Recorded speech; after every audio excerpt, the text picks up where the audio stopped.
Môre, môre, môre, hoe gaan dit by julle? Kan julle glo, dis die laaste dag van die week. En die Here het ons bewaar, hy het ons deur die nag gevat. Hy het nie geslaap nie, want ons God waak en hy slaap nooit nie. Maar die wonderlike is dat ons vanmôre 'n splinternuwe dag uit sy hand uit ontvang.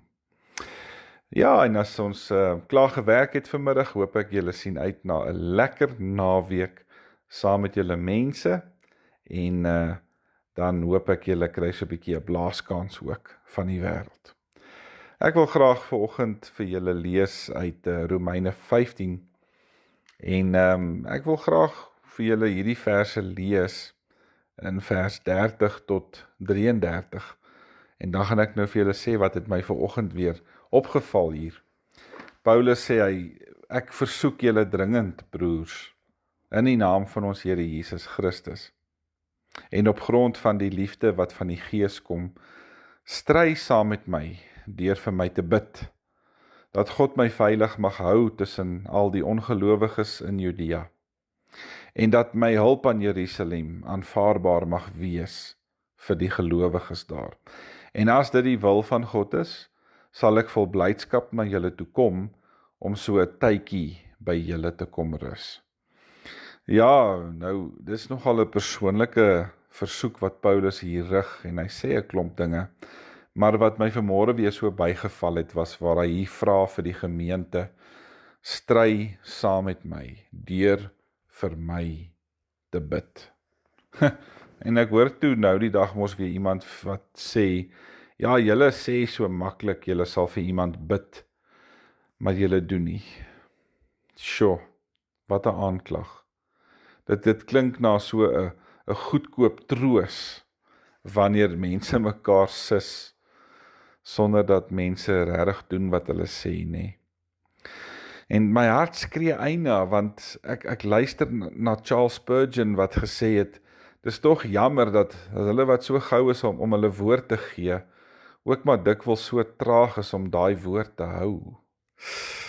En dan vra ek vanmôre maar weer vir myself, en dalk moet jy dit ook doen, bid ek regtig diep en innig, en bid ek regtig met deernis vir hulle wat dit nodig het?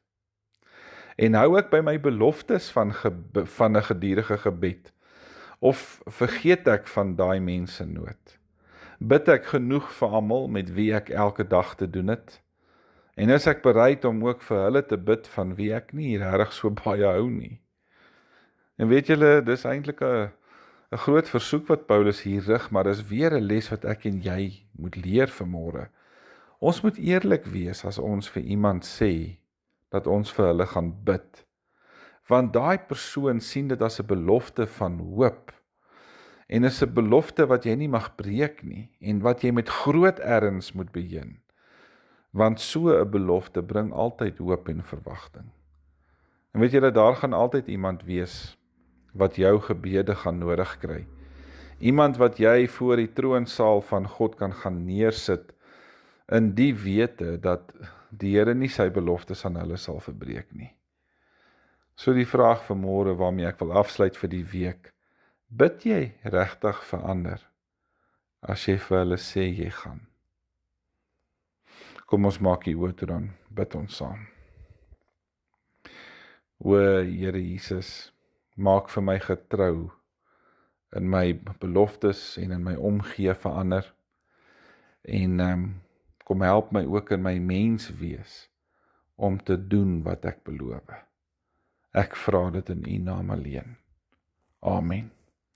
Baie dankie julle, dit was weer 'n wonderlike en 'n heerlike week saam met julle gewees, en ek hoop julle het 'n heerlike naweek.